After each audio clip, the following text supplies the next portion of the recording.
Huyu mchumba ameenda wapi? Huyu mchumba ameenda wapi? Niko naye.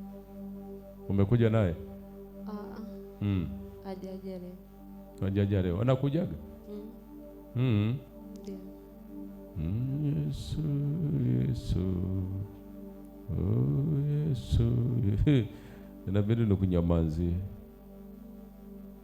Yesu. Au nikuombee tu mambo yaende vizuri. Amina. Amina.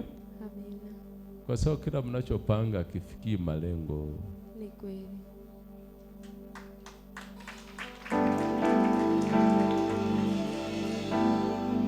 Kipindi hichi tutapanga, tutafanya jambo fulani.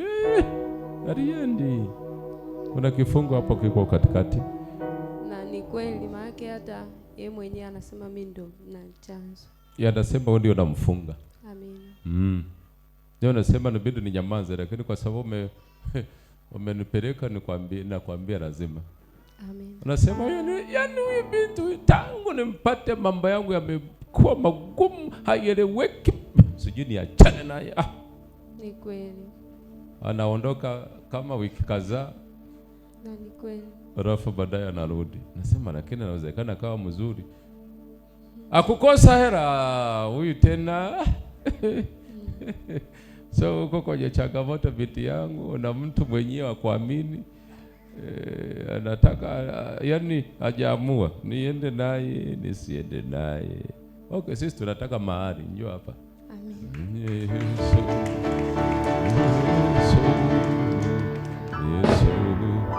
Chana kwa mkono wa ushindi binti yangu, wewe ndio shinde. Nimeona unapata hela, unapata mtaji, unafanya nini binti? Yesu. Kwa saizi sina biashara, nipo tu nyumbani. Lakini ulikuwa unafanya biashara? Hamna, nilikuwa nafanya tu vibarua nikipata. Ukopata? Nimeona mtaji. Amen. Mungu amekufungulia milango. Amen. Utafanya biashara. Amen. Amina. Mungu akubariki.